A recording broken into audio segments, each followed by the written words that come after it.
Hey Manga Heads, it's me, Dark Fox 8. And ARG Bombshell. And we're here recording a brand new manga Head to Head. Manga Mac TV presents Head to Head. In this show, two manga heads read a manga volume at the same time. Who will finish first? What will they think of the manga? Find out in Head to Head. Alright, Manga Heads, today we are reading Smoking Behind the Supermarket with You. This is a brand new one for Dark Fox and I. Neither of us have read it, although somebody got a early start. They read the first page inside the cover, so we'll let them have that head start. You got a head start. Yeah, I don't already know anything about this manga. I think I know the base premise is that this salaryman makes a friend with somebody outside the supermarket because they start smoking out there. That's what the cover looks like. I think there's a slight twist, which I don't know if it's like first chapter or at the end of the first volume kind of thing. No spoilies. So I'll hold back on it in case it's actually like a big deal. I don't think it's a big deal, but I think it's a manga that kind of plays with expectations of what kind of role we have in our life and how we present ourselves and stuff like that. I'm excited for it. I don't know anything about this one going into it. Any judgments I would make would just be absolutely based on the cover. So cool. I think we're gonna roll right into it. I am reading digital on my once again my busted Android phone. It's even more busted than it was last time. And ARG is doing reading physical. Okay. Let me pull mine up. Let's see. Bum bum bum bum. Okay. Man, what's there? Relax your timing finger. I'm ready to start the timer. Okay. See, there's my screen. That's the cover. All right, let's boogie. Start. Smoking Behind the Supermarket with You by Jinushi is a humorous slice of life manga starring Sasaki, a middle-aged man trying his best to keep his spirits up during his difficult work week. The only solace in his soul-draining day is Yamada, the young and pretty cashier at his local supermarket with an extremely kind and cheerful disposition. The simple customer service interactions they share recharges him and gives him the courage to continue his crushing work week. One day, when leaving the supermarket, he tries to have a smoke near the store, but he's invited to smoke behind the shop by an employee he doesn't recognize. Enter Tayama, a cool and savvy young woman who's easy to talk to and is prone to teasing and pranking. Sasaki strikes up an easy friendship with Tayama as they chat about their lives. Soon, Sasaki opens up about how helpful Yamada is for his mental health. Tayama, never missing an opportunity to tease, proceeds to press him about their age difference and makes Sasaki self-conscious about him potentially being a creep. The ultimate prank, however, is that the cool and street-smart Tayama and the kind and idyllic Yamada are actually the same person, and she's been leading Sasaki to believe they are completely different employees, encouraging him as Yamada and teasing him as Tayama.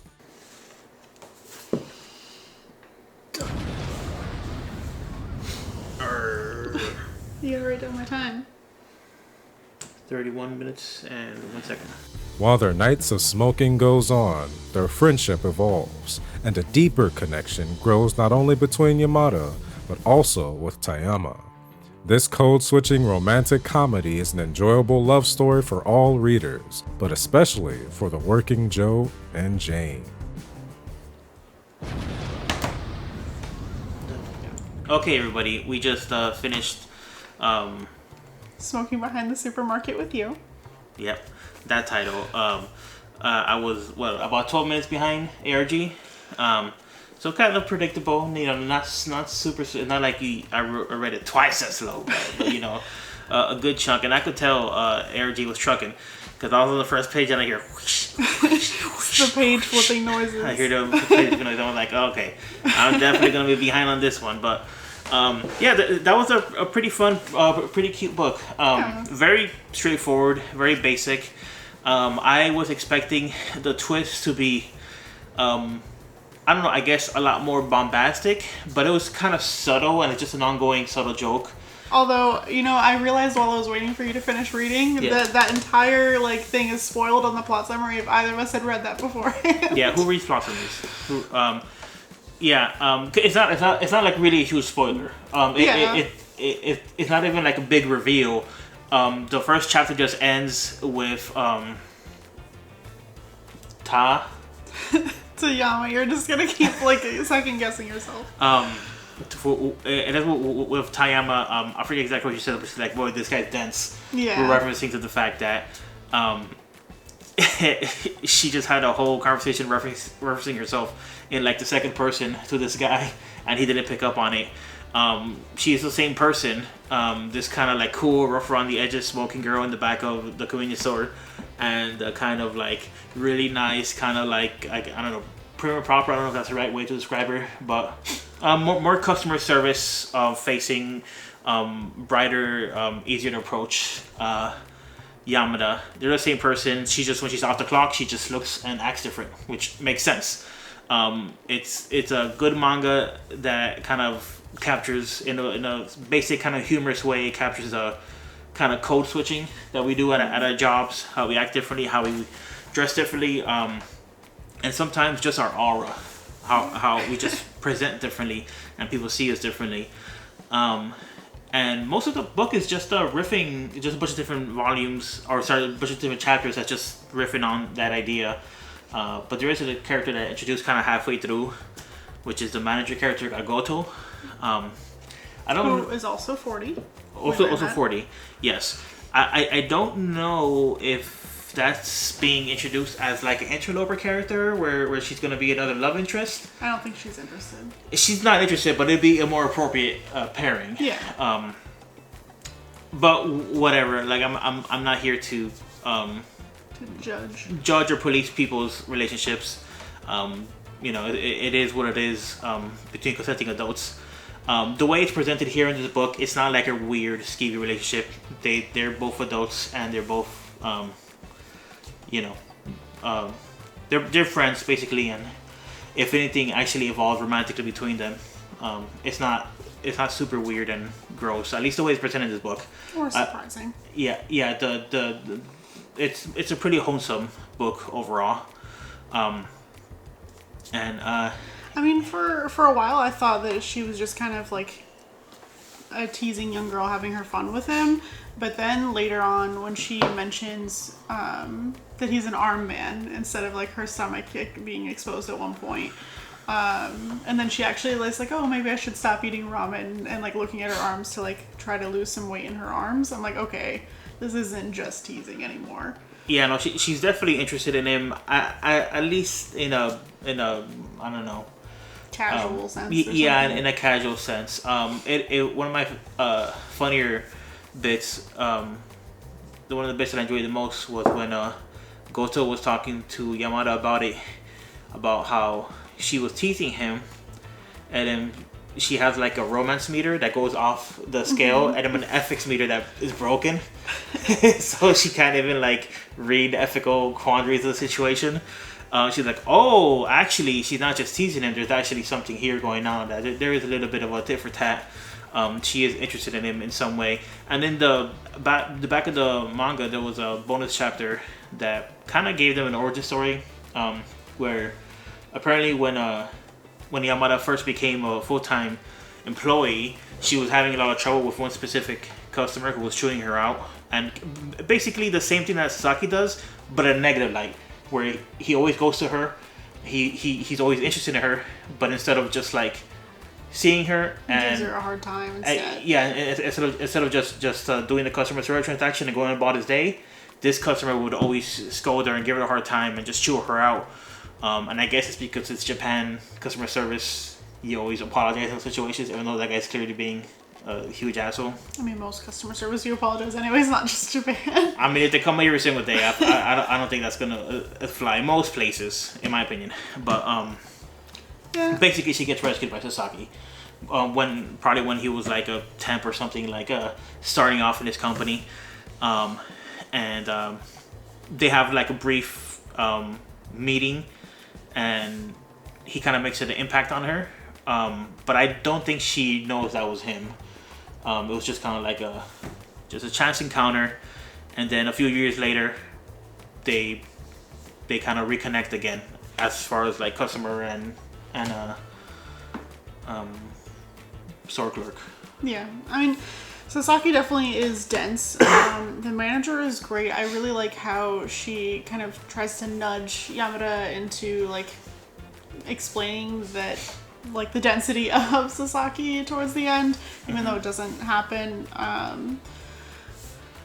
I do think that this book is very relatable for anyone in customer service. I know, like, is the scene in particular where Yamada or Tayama is, as herself or her alter ego, whatever, is describing the special customer service smile that she does. And that reminded me so much of when I worked at Disney, because you had to have a Disney smile, and like it's such a specific thing, and you have to put on like such a show for people, and you're in costume, like it's a whole ordeal, but it's so different than who you are.